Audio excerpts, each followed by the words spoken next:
Now, another thing that we have in our lifeboat is Jesus Christ.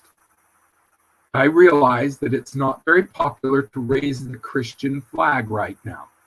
I realize that some people are saying, oh, Christianity, that's a religion whose time is past because it's so judgmental and it's not a tolerant religion. And so that's not a popular religion anymore.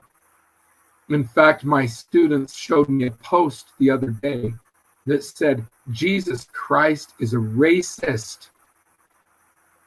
He taught the Jews, but he wouldn't teach the Gentiles. He's a racist. And we need to tear down every statue of Jesus Christ.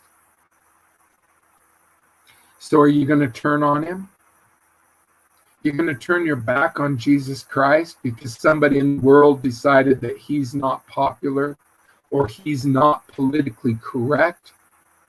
No way. No way. We will continue to follow Jesus Christ. He is the captain of the lifeboat. You know, years ago, when we did something in the church called home teaching, whoa, those were the olden days. I remember visiting a family, and we were waiting for the father to come home from some meetings at the church. And so we were just making conversation with the kids in the family. And I was talking to a boy who was about 14. And I said, why do you believe in Jesus? And he said, everybody does. And I said, well, everybody in your world does, but not everybody in the world. So why do you believe in Jesus? Do you just believe because everyone else does? He says, no. I said, then why do you believe in Christ? He said, it's in the Bible. I said, it is. But what if somebody came along and said the Bible's just a myth? The Bible's folktale. The Bible wasn't even written for years after, so it's just oral tradition that got exaggerated. Would you still believe in Christ? He said, yeah. I said, why? He said, because it's history. BC, AD. The whole calendar revolves around Jesus. I said, you're right.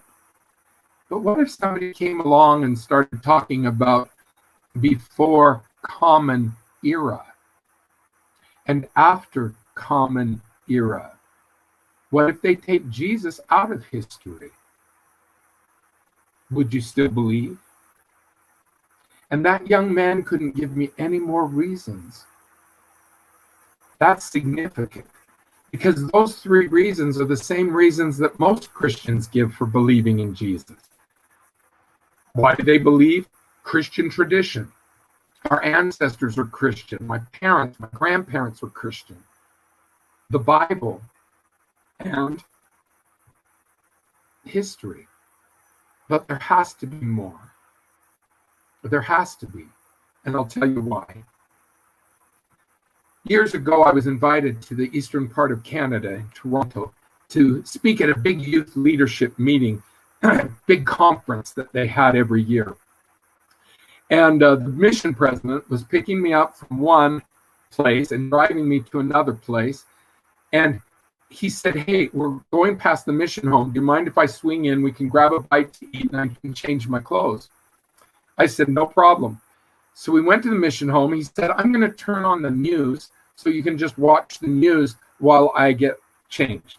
I said, yeah, that's fine. Well, on the news, they were interviewing the director of a movie. Now, most of you will not remember this movie, but some of the more mature youth who are listening today might remember this movie.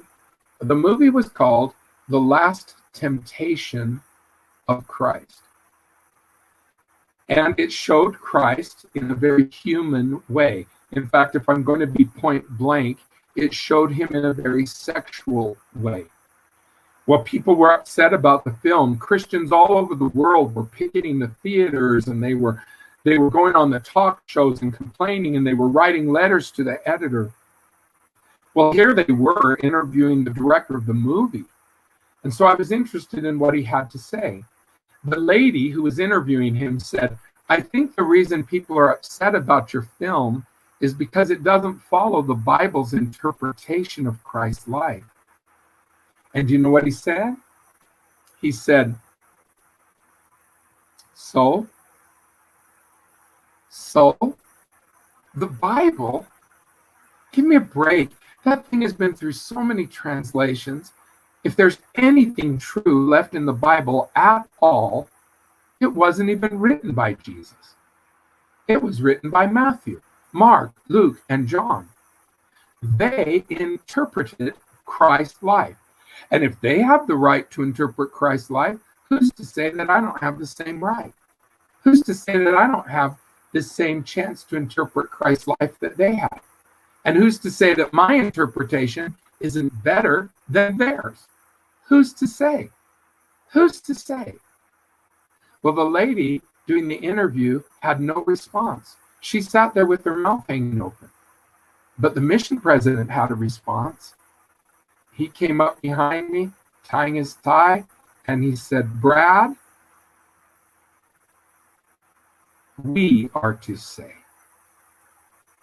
Because we, Latter-day Saints, are the only Christians on this planet whose testimony of Christ is built on something more than history, tradition, and the Bible alone. We have a stronger foundation for our faith. Now, sometimes people will say, oh, you worship a different Jesus. Now, we worship the same Jesus they worship, but we do have a different foundation. We have a stronger foundation for our faith in Jesus. Why do we believe in Christ? Because Joseph Smith saw him. Why do we believe in Christ? Because we have the Book of Mormon that goes with the Bible and assures us that the Bible is not myth. Why do we believe in Christ? Because we have living prophets and apostles who walk the earth today. They are special witnesses of Christ, just like Peter, James, and John were back when Christ was alive. Why do we believe in Christ? Because we have the Spirit that tells us that we're not wrong. We're not wrong to believe in God, even when people are giving that belief up. We're not wrong to believe in this organized religion, and we are not wrong to believe in Jesus Christ. The Spirit bypasses our senses. It touches our hearts inside, and it tells us that we are not wrong to be in the lifeboat when the world is sinking around us. We are not wrong. We are in the right place.